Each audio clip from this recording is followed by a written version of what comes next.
नमस्कार दोस्तों, आप लोगों को स्वागत है आज के वीडियो में। जैसे कि disclaimer, the information provide on this channel is for the education information purposes only. It is not considered to be an advice और recommendation of any kind whatsoever. Investment in stock market is subject to market risk. I am not a SEBI registered advisor. Kindly do your own research and consult your financial advisor before investing. The views shared in this video are for the education purposes only. तो ये disclaimer आप लोगों को समझ इसलिए रहता है कि ऑलवेज आपको अपने रिस्क एपेटाइट के हिसाब से डिसीजंस लेने चाहिए। कभी भी किसी के टिप पे या किसी के रिकमेंडेशन पे या किसी का देख के नहीं लेना चाहिए। बस सीखने पे कोशिश होनी चाहिए और उसी हिसाब से मार्केट में आपको अपने एक्शंस करने चाहिए। मार्केट कोई ऐसी जगह नहीं है जहाँ पे आप ये लोग सोचें कि ये गैम्बलिंग की प्लेस है कि यहाँ पे इतना डालेंगे बन जाएगा, मल्टीप्लाई जाएगा, मुझे बॉटम पता चल गया, मुझे अच्छी कंपनी पता चल गई, मुझे वैल्यूएशन पता चल गई। आपको जो पता चला है वो दुनिया को दिख रहा है और आपसे पहले बहुत से अच्छे अच्छे लोग देख चुके हैं और उन्हें सबको पता है, आपसे ज़्यादा पता है। बस इस बात का ध्यान रखो, अच्छे से अच्छी कंपनी और ख़राब से ख़राब कंपनी सभी के बारे में आपसे बेहतर जानते हैं लोग। इस बात का ध्यान रखिए। तो अब सर क्या हम बाय कर रहे हैं और हम उम्मीद में ये हैं कि भाई हमने पढ़ा कंपनी को, हमने जो रिजल्ट्स देखे, हमने फ्यूचर अपना एक आइडिया लगाया, एक्सपीरियंस जो हमें थोड़ा बहुत था उन सब चीज़ों को देखा और जो थोड़ा बहुत ज्ञान रखते हैं शेयर मार्केट का उनसे हमने थोड़ा सा एक कह सकते हैं पॉइंट ऑफ व्यू लिया और उन सब चीज़ों पे बेसिस पे हमने डिसीजंस लिए और फिर जो है कि वो डिसीजन सही भी जाते हैं। ऐसा बहुत जगह पे देखा है, जिस तरह से हम लोग डिस्कस करते हैं। तो वो डिसीजन जब सही जाते तो फिर वो और बहुत कम समय में पैसा बना, तो वो चीज़ें मार्केट में भी तो सबको पता है, तो हमसे पहले उन्होंने क्यों नहीं ले लिया। देखो आप एक बात मान के चलो, मार्केट बहुत सारे लोगों से मिलके बना है। फंड इन्वेस्टर्स हो गए, डीआईज हो गए, रिटेल इन्वेस्टर्स हो गए, ऑपरेटर्स हो गए, प्रोमोटर्स हैं, ठीक है। तो वहाँ पे आपको अपने एक्सपीरियंसेस के हिसाब से डाइवर्सिफाई करके कैलकुलेटेड रिस्क के हिसाब से काम करना चाहिए। और गलत तो आप जाओगे, लेकिन आप ये बात मान के चलो कि भाई हमने 10 स्टेप्स लिए, उन 10 स्टेप्स में से पहले मेरे से गलतियां हो गई, मान के चलो 5, 4, 3, 6, मतलब जो भी है, पहले ज़्यादा होंगी फिर कम होती चली जाएंगी अगर आप सीखने पे जोर देते हैं, समझने पे जोर देते हैं। लोग कहते हैं यार पढ़े से मतलब बहुत ब्रेन है, पढ़े लिखे हैं, समझदार हैं, लेकिन मार्केट के नाम पे उनको लगता है कि या तो यहाँ पैसा बस, मतलब क्या कह सकते हैं, जैसे चोरी टाइप की नहीं होती है फीलिंग, वैसे ही टाइप की। मतलब मैं यहाँ आऊँगा और मैं अपना जो है कि भाई मैं चलो मैं कुछ जॉब कर रहा हूँ, मैं कुछ काम कर रहा हूँ, मैं कुछ बिजनेस कर रहा हूँ, बोला ठीक है यार एक काम करते हैं यार, 1000, 10,000, 50,000, जो जिसकी वैल्यूएशन, मतलब जिसकी वैल्यू है, जो आदमी जिस लेवल का सोचता है कि यार मैं यहाँ से बना लेता हूँ निकल लेता हूँ, बना लेता हूँ निकल लेता हूँ, बना लेता हूँ निकल लेता हूँ। मार्केट कहता है यस यू आर वेलकम, ठीक है। मार्केट देता है, कभी कभार दे देता है, और फिर आप उस चीज़ को गारंटी समझ लेते हैं कि भाई देखो यार मैं बहुत शाना, मैंने पता किया, या मेरे को किसी गुरु मंत्र दे दिया, तो वहाँ से मैंने उसी तरीके से चला और बस अब बात बन गई। अब तो मैं मार्केट को मेरे हाथ में आ गया। मार्केट कभी किसी के हाथ में नहीं आता, मार्केट आपसे ज़्यादा जानता है भाई। तो आप मार्केट को अपने कह सकते हैं ना कि अपने तन मन धन से जब मार्केट को सीखने की कोशिश करेंगे ना, तभी मार्केट रिवॉर्ड करेगा, टिकेगा तभी पैसा, नहीं तो पैसा आके और चला जाता है, ऐसा भी होता है। तो मार्केट की बात करेंगे तो यहाँ देख सकते हो कि रेड में ही दिख रहा है, ऑलमोस्ट फ्लैट रेड है लेकिन गिरावट है। और सेक्टर वाइज जाएंगे तो यहाँ देख सकते हो कि स्मॉल कैप में एक अच्छी गिरावट है, पोर्टफोलियो में भी मेरे गिरावट है उसी अकॉर्डिंग। एफआईज की गिरावट, मतलब सॉरी आईटी में गिरावट है, निफ्टी बैंक में गिरावट है, तो सभी जगह गिरावट आपको दिखाई पड़ रही है, ठीक है। एनएससी शेयर्स अपने आप बता देते हैं कि 544 ग्रीन है, बाकी सब टोटल रेड में है। आगे बात करेंगे तो यहाँ देख सकते हो कि वहीं पे एफआईज का लेकिन ग्रीन में क्लोज देंगे। वीडियो ब्रदर लेट हो गया, उसके लिए वेरी सॉरी। कल मैंने वीडियो बना नहीं पाया, कुछ कमिटमेंट था। तो यहाँ पे एफआईज ने डाला है, मतलब एटलीस्ट ग्रीन में है, और यहाँ पे डीआईज ने बाय किया हुआ है। तो अब तो ये बाय कर रहे हैं, मार्केट तब भी गिर रहा है, क्या करें सर। जब ये बेच रहे थे तब भी गिर रहा, तब तो इनका रीज़न था, आज क्या रीज़न है। तो मैंने बोला ना, ज़्यादा मार्केट में समझने की ज़रूरत मत करिए, आप अपने कैलकुलेटेड रिस्क के हिसाब से, अपनी कंपनी के हिसाब से सोच के आगे बढ़िए। अभी जो यूनाइटेड स्टेट्स का जो भैया इनने रायता फैलाया है ना, बटोरना भी तो पड़ेगा ना। अब कोई ना कोई तो उसकी जो है कैसे, हर चीज़ की कीमत होती है, तो कीमत तो चुकानी पड़ेगी। तो भैया अमेरिका थोड़ा बहुत चुका रहा है, देख सकते हो। जो जीडीपी डाटा था पहले इनका 2.4 था, एक्सपेक्टेड इन्होंने 0.2% का कर दिया, देन आया -0.3%, तो उसका इम्पैक्ट मार्केट जो है कि इन्हें दे रहा होगा। और जैसे जैसे एक्शंस लोगे वैसे वैसे चीज़ें आएंगी। मतलब बोला ना कि बहुत ज़्यादा ज़बरदस्त डिस्टर्ब नहीं करना चाहिए चीज़ों को, स्मूथली धीरे धीरे धीरे धीरे कैलकुलेटेड लेवल पे जिस तरह से हम लोग अप्रोच करते हैं मार्केट इन्वेस्टमेंट के लिए। अभी मैं बोलूँ कि अभी जैसे मैंने आइज मेक में विद इन नो टाइम 50% पैसा बनाया था, मैंने आरबीएल में कुछ पैसा बनाया था, मैंने केन्स में पैसा बनाया था, मैंने मनोरमा में पैसा बनाया था, मैंने और भी ऐसी बहुत सारी कंपनीज हैं जहाँ मैंने पैसा बनाया, विद इन नो टाइम बनाया। तो फिर क्या करना चाहिए मुझे? उसी तरह के बैट्स लेते रहने चाहिए भाई, उस तरह के बैट्स लेते रहोगे। उसके एग्जांपल्स भी हमने अपने वीडियो में, जो पुराना वाला चैनल था उसमें हमने डिस्कस करा था, हालांकि वीडियो वो डिलीट होने वाले हैं, तो वहाँ पे हमने दिखाया था, बोला था कि भाई ऐसे लोग हैं जिन्होंने विद इन नो टाइम बहुत सारा पैसा बनाया मार्केट में, लेकिन टिका नहीं। टिकोगे लंबे और जब लंबे समय के लिए टिकोगे, वेल्थ तभी क्रिएट होगी। प्रॉफिट्स की बात अलग है यार। मैं अगर मान के चलो कोई मैंने शेयर ले लिया, वहाँ मैंने बॉटम पे खरीद लिया, कोइंसिडेंटली लग गया, मैंने मतलब ठीक है टॉप से करेक्टेड है, कंपनी पढ़ ली समझ ली, सब कुछ अच्छा दिखाई पड़ रहा है, सब चीज़ें अपडेट्स अच्छे हैं, कौन कॉल अच्छा है, सब चीज़ें सही हैं, तो अब मैंने वहाँ कुछ मैंने बाय कर लिया। तो क्या, एक तो बॉटम पे बाय करना बड़ा मुश्किल काम होता है, फिर भी मैंने कोशिश की और मैंने बाय कर लिया, मेरा पैसा बन गया, विद इन नो टाइम मैंने प्रॉफिट बुक कर लिया, मैंने 50,000 बुक कर लिए, मैंने 1 लाख बुक कर लिया, मैंने 80,000 बुक कर लिए। उससे क्या होने वाला है? उससे कितना फ़र्क पड़ने वाला है भाई? जो जिस लेवल का वो उस लेवल का बुक करता है, कोई भाई लाखों का सोचता है, कोई करोड़ों का सोचता है, भाई करोड़ वाली की बात अलग हो गई, ऑपरेटर्स होते हैं पूरे, ठीक है, और कुछ हज़ारों का सोचता है भैया, ठीक है यार। ज़्यादातर आपने देखो कि बहुत बेसिक जो क्वेश्चंस बहुत सारे चैनल्स पे आपने देखे होंगे कि यार मैं दिन का 500 1000 कमा लूँ, 2000 कमा लूँ, बस हमारी सोच ही उतनी है, हम उतना ही सोच रहे हैं, ठीक है।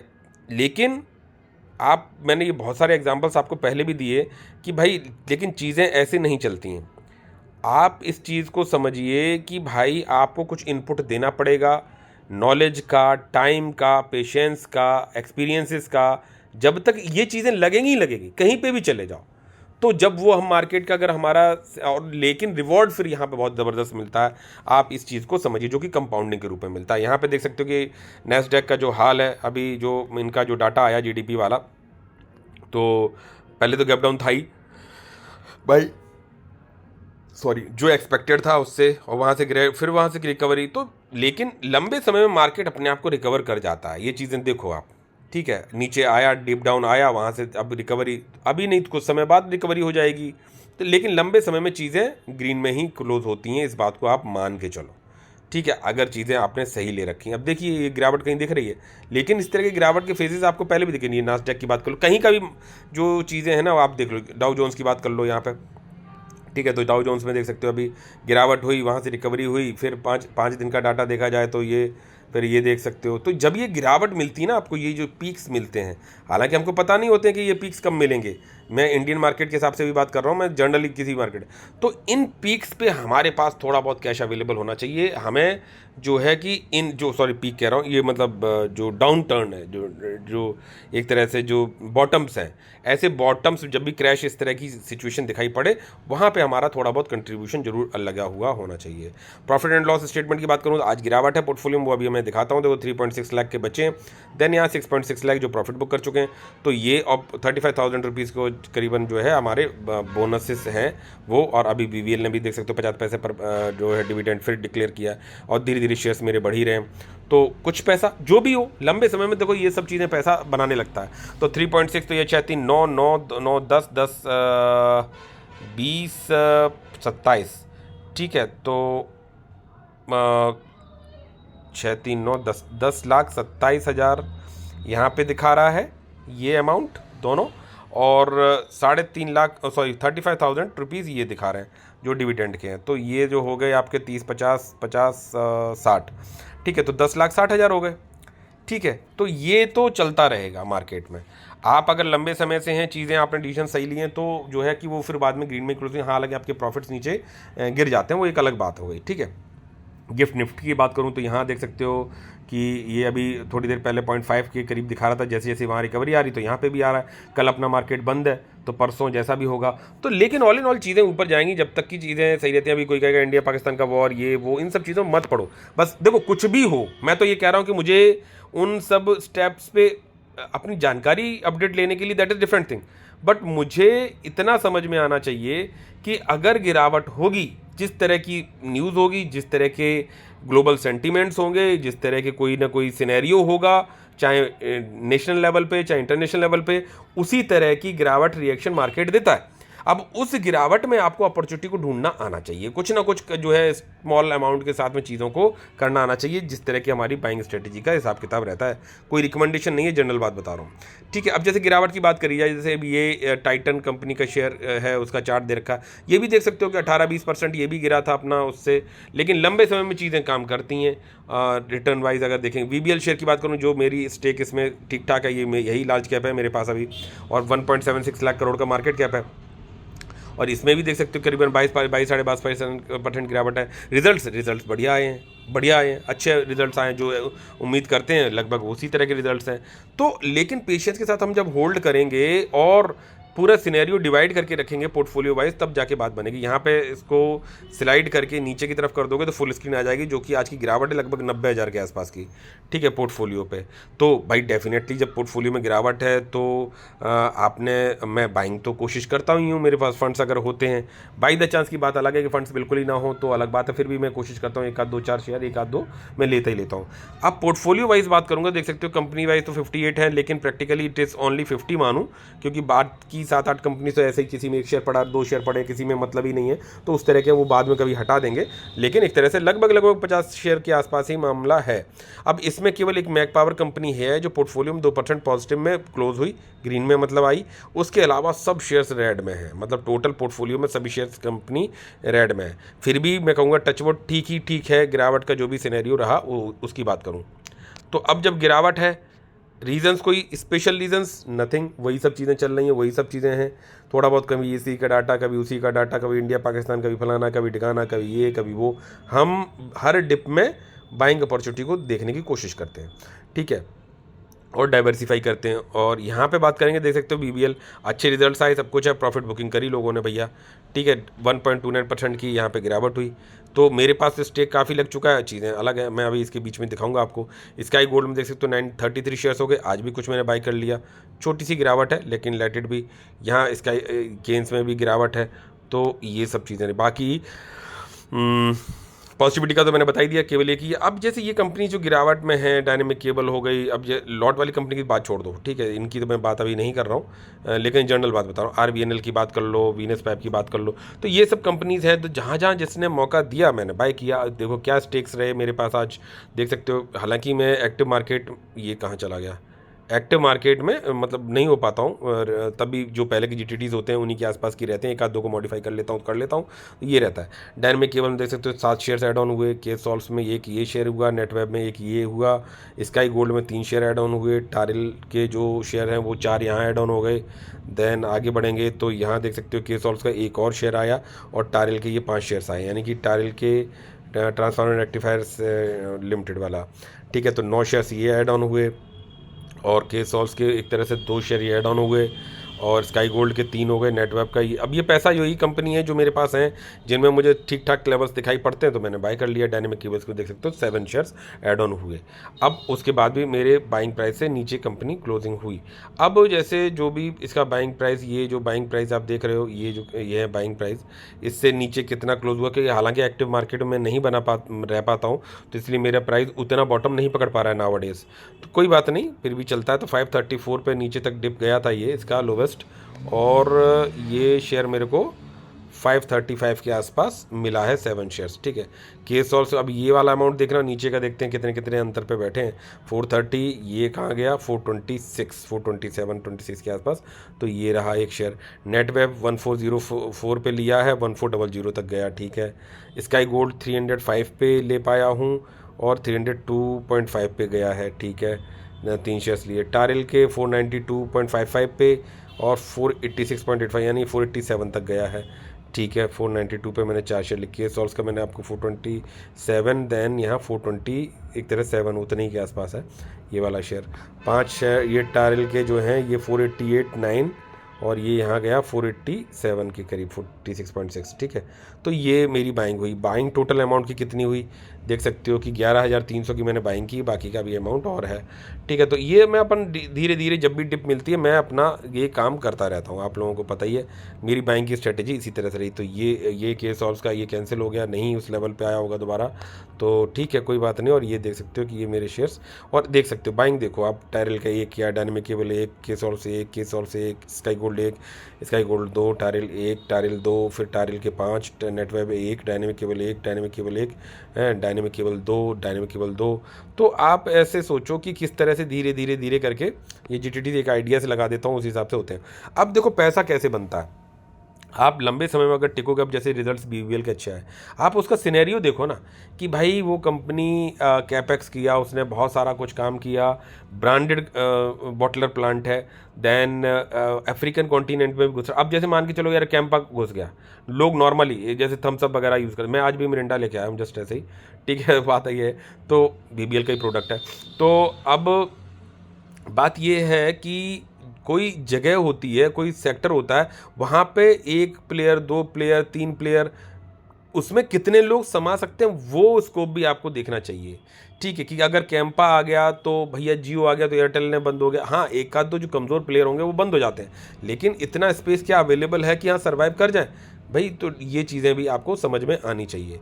ठीक है, तो यहाँ देख सकते हो कि अफ्रीकन कॉन्टिनेंट में जिस तरह से ये कैपेक्स कर रहे हैं, तो आपको पोर्टफोलियो वाइज एक लार्ज कैप के हिसाब से सोचना चाहिए, वो भी देखना चाहिए। अब मैं इसमें कंपाउंडिंग के पॉइंट ऑफ व्यू से चीज़ें कर रहा हूँ। आप देख सकते हो कि 1639 शेयर्स हैं, दूसरे पोर्टफोलियो में भी थोड़े बहुत शेयर्स हैं।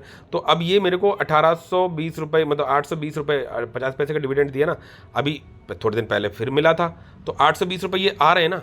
और कितना टाइम हुआ, और मैं बात करूं जब से इन्वेस्टिंग कर रहा हूं तब से वीबीएल में आया, और वीबीएल में आने के बाद में वीडियो बदल लंबा हो रहा क्योंकि चीज़ें एक्सप्लेन करनी पड़ती हैं, तो भाई मुझे लगता है कि आप लोगों के समक्ष चीज़ों को मैं रखूं। अब देखो पैसा कंपाउंडिंग कैसे होता है, बनता कैसे है भाई। अगर जो मैंने कल वीबीएल खरीदा है कुछ, उस पर कितना रिटर्न बन रहा है या उस पर कितना रेडनेस है, तो उसको वो पैसा लगाया भी तो आपने बाद में है। आप ये देखो कि आपका रिटर्न कितने समय में, पुराना शेयर जो है उसे कितना समय हुआ, वो कितने दिनों में कितना पैसा बना रहा, उस पर आपको मतलब चलना चाहिए कि भाई किस तरह से आपको कंपाउंडिंग का सिचुएशन लेनी चाहिए। अभी नॉट ओनली दिस, मेरी ये बाइंग स्ट्रेटेजी कोशिश रहती है कि अच्छे से अच्छी कंपनीज में ये बाइंग स्ट्रेटेजी को मैं कंटिन्यू करूं, और उन कंपनी में अगर कोई इंटरनल फ्रॉड नहीं है तो चीज़ें में रन होती हैं और लंबे समय पैसा बनाने लगती हैं। अब जैसे ये वीबीएल कंपनी है, मैंने आपको काफ़ी बार अपने वीडियोस में दिखाया, बार बार नए सब्सक्राइबर्स के लिए मैं करना पड़ता, तो देख सकते हो कि 10 शेयर्स हैं। ये मैंने जब पोर्टफोलियो अपना मैंने डीमेट खोला तब से है। अब यहाँ देखो 3356 शेयर्स का मतलब पैसा बना, यहाँ पे अगर मैं 10 शेयर का प्राइस जोड़ूँ तो ये स्प्लिट से है, प्रैक्टिकली देखा जाए तो ये स्प्लिट से तो 1840 रुपये के करीब है, और वो 3356 रुपये बना रहे हैं लगभग इतने दिनों में। तो आप इस तरह से चलो। अच्छा, फिर नॉट ओनली दिस, ये तो स्प्लिट और बोनस, स्प्लिट और उससे करके मिले हुए देख सकते हो। हर शेयर कहीं 4 हैं तो 4 शेयर कितना रुपया बना रहे हैं, एक शेयर है तो उस पर कितना पैसा मेरा बन रहा है। ठीक है, स्प्लिट हुआ मतलब इससे स्प्लिट हुआ भाई, तो देखा जाए तो प्रैक्टिकली डबल बन रहा है। ठीक है, तो इस तरह से आप समझ सकते हो। देन आगे बढ़ेंगे, अब जैसे इसमें मैं बढ़ता हूँ आपको, तो स्प्लिट और बोनस यही कंपाउंडिंग करता है बाद में जाके। ठीक है, जब ये कंपनी आगे बढ़ने लगती है, और पोटेंशियल आपको खुद से पढ़ के देखना पड़ता है। तो अब जैसे ये कंपनी, मैं ये नहीं कह रहा रिकमेंडेशन इधर, अब जैसे ये है, अब ये यहाँ पे मेरे को बोनस शेयर्स मिल गए थे। ठीक है, बोनस शेयर्स मिल गए और 19 शेयर मिले जिस पे प्राइस पड़ा 0, ये मतलब अलग से शेयर्स मुझे मिल गए। तो अब इन पे देख सकते हो कि 0 प्राइस पे ये मेरे को कितना प्रॉफिट दे रहे हैं, टोटल प्रॉफिट दे रहे हैं तो 9885 के प्रॉफिट दिखाई पड़ रहे हैं। ये देख सकते हो कि ये यहाँ पे शेयर्स जो मिले, ये 9885 की यहाँ प्राइस देखो 0 बनता है। ठीक है, तो इस तरह से फिर आगे जाके आपको कंपाउंडिंग दिखाई पड़ने लगती है, मिलने लगती है। ये देख सकते हो 28 शेयर्स, यहाँ पे ये प्राइस 0 दिखा रहा है, इस पे 14,500 बन रहे हैं, ये 0 दिखा रहा है, यहाँ 14,500 बन रहे हैं। तो ये जब फिर आगे बढ़ने लगोगे, यहाँ देख सकते हो क्या ये पोजिशनल ट्रेड और स्विंग ट्रेड में हम ये कर सकते हैं। अगर मैं कह रहा हूँ ये जर्नी मान के चलो सर, अभी जितना दौड़ लिया, अब बड़ी मार्केट कैप की कंपनी बन गई, अब इतना नहीं दौड़ेगा भाई। मैं कह रहा हूँ अब ये अगर थोड़ा भी दौड़ेगा ना, एक तो देखो 2 चीज़ें होती हैं, घर में एक बुजुर्ग होता है, एक बच्चा होता है। बच्चे से उम्मीदें अलग होती हैं, बुजुर्ग से अलग होती है, लेकिन आप उस बुजुर्ग को भी छोड़ नहीं सकते हो, क्योंकि वो एक्सपीरियंसेस, वो आपको अपनी चीज़ों को जिस तरह से चीज़ें दिखाएगा, बताएगा, करेगा, उनका एक अपना सिनेरियो रहता है। ये कंपनी अब कंपाउंडिंग स्टेज, लेकिन फिर भी ग्रोथ रेट देखो आप, अभी भी कैपेक्स कर रही है, चीज़ें कर रही हैं, तो अभी तो इसको बहुत आगे तक बढ़ने की मतलब आपको जगह अवेलेबल है। अब इसी तरह से अगर हम इसमें बढ़ते चले जाएं, देखते चले जाएं, मैं देखता हूँ, मैं तो इसमें जब जब डिप मिली है चीज़ें मैंने इसमें एक्यूमुलेट करने की हमेशा कोशिश करी है, ठीक है।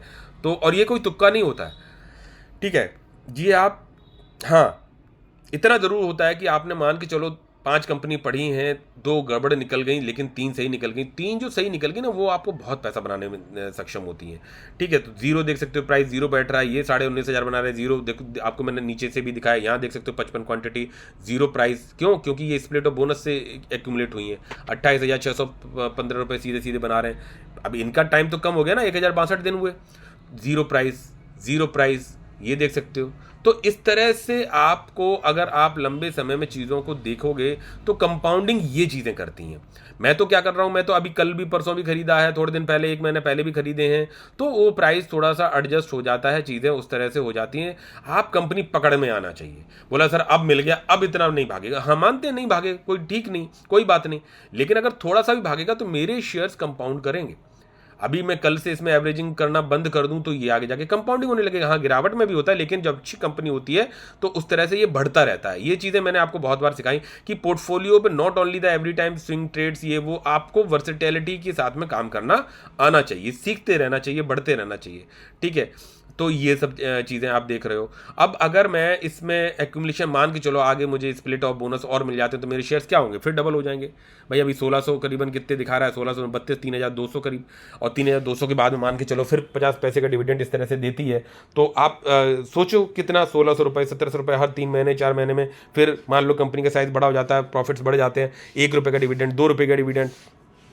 जब तक आप ये मतलब उस तरह से चीज़ें काम करती हैं, रिटायरमेंट वाला काम करती हैं, ठीक है, कि आप बिल्कुल जो है सेफ होके, बिल्कुल आपको जैसे मंथली पैसा मिलना है गवर्नमेंट जॉब में, लाइक दैट, कि ये पोर्टफोलियो वाइज भी आप चीज़ें करके बैठे हो कि हाँ भैया ठीक, एक VBL है जो मेरे को एक तरह से आज से 5 साल, 10 साल, 6 साल, 8 साल बाद, अभी तो ये इसमें सिनेरियो 4 साल का ही हुआ ना, 4 साल प्लस का ही हुआ है। तो आप देख सकते हो कि ये किस तरह से मतलब कंपाउंडिंग कैसे काम करती है, वो चीज़ें आप देखिए, ठीक है। मैं इसको करते ही जा रहा हूँ, करते जा रहा हूँ। आप देख सकते हो कि कितना एक्यूमुलेशन इसमें स्प्लिट बोनस के थ्रू हो चुका है, और मतलब इसको क्या ही जोड़ा है हम। तो इस तरह से अब अगर मैं इसको मान के चलो 10 साल केवल होल्ड करता हूँ, मुझे करना क्या है, लेकिन हमें तो खुजली रहती है कि भैया ठीक है, पैसा बन गया तो बुक कर दो, पैसा बन गया तो बुक कर लो, पैसा बन गया तो बुक कर लो। करना चाहिए, लेकिन वो एक एक्ट अलग तरह का होता है, और लंबे समय के कंपाउंडिंग का पॉइंट ऑफ व्यू एक डिफरेंट सिनेरियो में काम करता है। देख सकते हो कुछ शेयर्स रेड में भी हैं। अपन मतलब क्योंकि मेरा ये टारगेट हो जाता है कि भाई ठीक है, अब मेरे 1600 हो गए, मुझे 1700 पहुंचाने हैं, 1800 पहुंचाने हैं, या 2000 पहुंचाने हैं। मेरा इस तरह का सिनेरियो रहता है। देख सकते हो 1639 शेयर्स हो गए। अगला टारगेट, अब इसमें किसको मन नहीं करता भाई मैं भी इसे 2000 तक पहुँचाना चाहता हूँ, लेकिन शेयर उतनी गिरावट दिखाता ही नहीं है। तो ये चीज़ें हैं। अब जैसे ये तो चलो बड़े मार्केट कैप की कंपनी हो गई।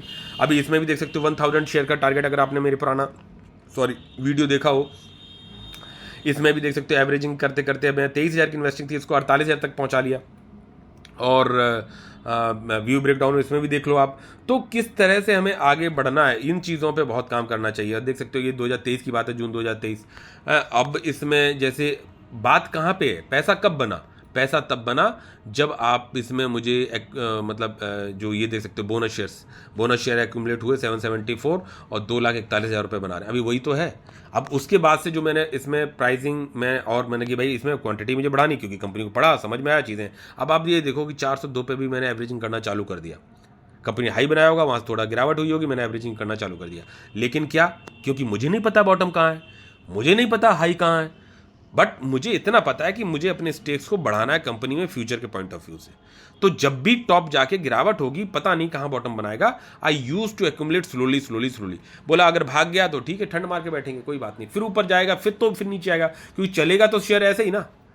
तो अब ये वाले, अब आप मान के चलो, आपने, अगर मैं कह रहा हूँ कि अगर आपने जैसे यहाँ बाय किया, ऊपर गया, अरे सर करेक्ट हो गया, तो मैंने कि हाँ शेयर बाय कर लिया, ठीक है, ये और नीचे चला गया, एक यहाँ कर लिया, और नीचे चला गया, यहाँ कर लिया, फिर ये ऊपर चला गया, फिर आया, और फिर मालूम पड़ा ये नीचे आया, तो अब आप यहाँ पे बाय हुआ, यहाँ बाय किया हुआ, यहाँ बाय किया हुआ, तो कहोगे यार यार यहाँ बाय करना चाहिए था, पता नहीं। ये ना तो आपको पता है ना मुझे पता है। I use to accumulate every now and then, और अगर कहीं शेयर वापस ऊपर चला गया फिर नीचे आया ही नहीं लेवल, तो ठीक है, जब टॉप पे जाएगा, यहाँ गिरावट आई, बोले यहाँ पे एक बाय कर लेंगे। तो आपको इस तरह से कंपनी अगर समझ में आती है तो देख सकते हो बोनस शेयर्स के थ्रू ये कितना आ रहा है। अगर कंपनी फ्रॉड ना करे, लंबे समय के लिए टिकी रहे, तो क्या 5 साल, 6 साल, 8 साल, 10 साल, एक शेयर बहुत होता है ब्रदर आपको फाइनेंशियली फ्री करने के लिए। लेकिन हमारे अंदर पेशेंस नहीं होता है, ठीक है, हमारे अंदर वो सहनशीलता नहीं बनती है कि भैया कि हम रुके रहें, टिके रहें।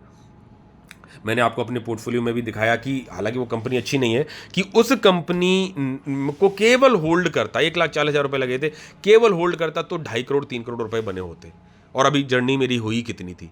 तो ऐसा नहीं है कि हर कंपनी कर देगी, सब कुछ कर देगी, लेकिन कौन कहाँ क्या कैसे करने वाला है, हमें अपना काम करते रहना है। जैसे मैंने, आपने देखा डिप हुई तो मैंने बाय किया, डिप हुई तो मैंने बाय किया, ठीक है। जैसे ही मेरे फंड्स कंप्लीट हो गए, बोला ठीक है, फिर भी अगर कोई बहुत बड़ी करेक्शन दिखाई पड़ रही है और पोर्टफोलियो में मुझे बाय करने की सिचुएशन दिखाई पड़ रही है, तब मैं पोजिशनल ट्रेड और स्विंग ट्रेड कर लेता हूँ फॉर द री इन्वेस्टिंग पॉइंट ऑफ व्यू से। इस बात को आपने देखा होगा, ठीक है। तो ये बातें रहती हैं। और वो जो कंपनी बेचता हूँ वो भी तो प्रॉफिट में, या अच्छी कंपनी होती देन ओनली, या फिर बिल्कुल खराब वाली कंपनी, तो वहाँ से निकलना होता है, तो वो निकलने के पॉइंट ऑफ व्यू से निकलता हूँ। इस वजह से नहीं कि मुझे पैसा चाहिए री इन्वेस्टिंग के लिए, समझ में आया। तो इस तरह से है, तो ये सब सिचुएशन रहती है। और धीरे धीरे करके देख सकते हो आप कैसे कैसे कंपनीज में बाय किया। अभी ये गार्डन इश्यू बिल्डर्स की बात करूँ, भाई मेरा टारगेट क्या रहता है कि इतने शेयर्स या इतना अमाउंट, इतने शेयर्स या इतना अमाउंट, करेक्शन कहाँ है, क्या कुछ है, फ्यूचर क्या बोल रहा है, उस तरह। अब ये गार्डन इश्यू बिल्डर्स में ये देख सकते हो 13% का रिटर्न बना हुआ है। तो ये कंपनी को क्या, मैंने जब से बाय किया, अगर 7 से 8 महीने पहले मैंने स्टार्टिंग करी थी, आज 13% रिटर्न बना हुआ है, तो पैसा तो बन गया। अगर मैं 13% के पॉइंट ऑफ व्यू से ही आऊँ, अगर मैं ये कहूँ कि भाई ठीक है कि ये आज 14 अगस्त को मैं 2024 को मैंने बाय किया, एक शेयर बाय किया ना, उसके बाद का जो पैसा है वो बाद में ही लगा ना, कि भाई 20 तारीख को लगा, फिर 20 को लगा, 20 को लगा, 20 को लगा, 20 अगस्त को, तो भाई 14 के बाद ही लगा ना, 20 अगस्त, चलो ठीक है 20 अगस्त को मैंने, क्योंकि मुझे कंपनी में अपने पोर्टफोलियो के हिसाब से स्टेक को बढ़ाना था। तो 20 अगस्त को देख सकते हो एक करके, फिर 22 अगस्त को बाय किया, 29 अगस्त को बाय किया, 30 अगस्त को बाय किया, देन देख सकते हो कि फिर यहाँ पे 30 सितंबर, एक महीने बाद बाय किया एक शेयर, फिर 3 अक्टूबर, क्योंकि हमें नहीं पता ना कब तक करेक्शन होगा, कहाँ तक गिरावट होगी, क्या कुछ। कंपनी बढ़िया है, करेक्शन बढ़िया मिल रहा है, बोला ठीक है, इंटरनल फ्रॉड नहीं है, बट दैट्स ऑल। मुझे कितना पैसा लगाना है, कंपनी के कन्विक्शन के ऊपर अपने हिसाब से लगाते हैं, ठीक है। एक शेयर, फिर एक शेयर 3 तारीख को, फिर 4 तारीख को, फिर 4 तारीख को अक्टूबर में, देन ये देख सकते हो अक्टूबर में बाइंग की, फिर अक्टूबर में बाइंग करते रहे, एक एक दो दो, नवंबर में बाइंग की इसी, फिर नवंबर के बाद जनवरी में बाय किया, जनवरी के बाद देख सकते हो कि फरवरी में बाय किया, और देख सकते हो एक शेयर ये मार्च में भी बाय किया। तो पैसा, ये मार्च में जो पैसा लगा है, अभी अप्रैल चला, अप्रैल बंद हुआ, ठीक है, तो ये जो लगा है इसको तो 2 ही महीना, इस वाले पैसे को तो 1200 रुपये को तो 2 ही महीने हुए ना, इस पर तो 716 रुपये बने हुए ना। आप इस तरह से सोचें, हाँ, लेकिन एग्जैक्टली बॉटम नहीं हो सकता है ये मैंने महंगे पर लिया हो, उसके बाद अभी कंपनी रिटर्न दे गई। तो अगर मैं पोजिशनल ट्रेड के पॉइंट ऑफ व्यू से आऊँ, ये सोचूं कि नहीं यार ठीक है, पैसा बन गया, 13% बन गया विद इन नो टाइम, 3 से 4 5 6 महीने में, तो चलो बुक कर लेते हैं। और ऐसा किया है मैंने, लेकिन ऐसा नहीं है कि उसको री इन्वेस्टिंग के पॉइंट ऑफ व्यू से किया, ठीक है। तो आपको लंबे समय के टिकने के लिए भी आना चाहिए। अब और फिर जब अभी क्या गार्डन इश्यू बिल्डर्स आगे करेक्शन नहीं देगा, भाई बहुत सारी चीज़ें आएंगी, बहुत बार ऐसा आएगा, रेलवे सेक्टर देता है, बहुत सारे सेक्टर्स देते हैं। आपको अपने हिसाब से चलना है, भाई मुझे पोर्टफोलियो में, मुझे जब पैसा की रिक्वायरमेंट होती है, मेरे फंड्स खत्म हो गए होते हैं, तब मैं री इन्वेस्टिंग के लिए वहाँ पर सेल आउट करके चीज़ों को करता हूँ, ठीक है। नहीं तो मैं कंटिन्यू रखता हूँ, कोई दिक्कत की बात नहीं रहती। यथार्थ हॉस्पिटल में देख सकते 1 लाख पहुँचाना था, वो पहुँचा लिया पैसा। अब इसमें ये जो, अब जैसे इसमें देखोगे आप, अगर मैं इस कंपनी को अभी देख लूँ, अभी थोड़ी सी ग्रीन में दिखाई पड़ रही ना, पहले इसमें 50,000 तक लेके आने के वाले था, ऑल टाइम हाई पे तो अभी नहीं पहुँची है। लेकिन आप ये देखिए कि इन्वेस्टिंग की अगर मैं बात करूँ कि 18 जनवरी 2024 को मेरी नज़र पड़ी, अच्छा 18 जनवरी 2024, 1 साल हुआ कंपनी के अंदर घुसे हुए। भाई पहले शेयर की बात करी जाए, 2 शेयर वो आज भी 226 और 565 ये रुपए बना रहे हैं, ये जो उस समय के खरीदे हुए शेयर, कि भाई 1 साल पहले जो आपने शेयर खरीदे थे, आज वो भाई 370 रुपये मैंने खर्च किए और 339 रुपये बने हुए। तो इस समय जो दिया हुआ पैसा है वो मेरा पैसा बन रहा है ना, 1 साल के अंदर क्या पैसा हुआ, डबल हो गया ना प्रैक्टिकली। लेकिन अब जो मैंने पैसा बाद में लगाया होगा, अगर मैं जैसे मैं यहाँ पे, तो चलो अभी ये देख सकते हो आप, तो आपको ये ब्यूटीफाई करना आना चाहिए। यहाँ पे देख सकते हो कि अब ये पैसा मान लो रेड में है, 30 दिसंबर 2024 को। मुझे नहीं पता ना बॉटम इसलिए, लेकिन कंपनी समझ में आई, बोला ठीक है। यहाँ मैंने 582 रुपीज़ लगाए, वो मेरे नेगेटिव है 198 रुपीज़। तो ऐसे करके आपको बढ़ना होता है। यहाँ पे भी मैंने बड़ा पैसा लगा दिया होता तो क्या होता, मैं ट्रैप्ड फील करता। तो हमें अपने स्टेक्स को बढ़ाना होता है, बॉटम हमें पता नहीं होता। मैंने 404 तक तो देखो ये बाइंग थी मेरी 30 मई 2024, ठीक है। यहाँ तक मेरा स्टेक था ये कि भाई मुझे 50,000 तक पहुँचाना, मैंने पहुँचाया। उसके बाद दोबारा कंपनी ने मौका दिया। अब मुझे लगा कि यार 582 से कि यार चलो एक्यूमुलेशन करना चालू करते हैं। बोला ठीक है, तो दो शेयर। अगर ये क्या 582 पे मुझे पता था क्या कि ये शेयर कहाँ तक गिरेगा।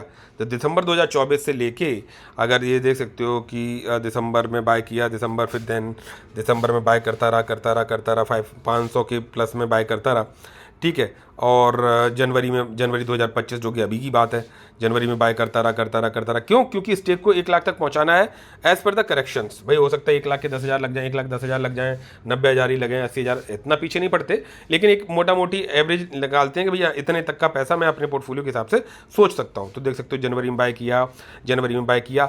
इस तरह से भी करते हैं, तब भी देख सकते हो आप लोग, अगर मेरे साथ काफ़ी समय से जुड़े होंगे, कि हम एग्जैक्टली बॉटम पे नहीं पकड़ के आ पाते हैं।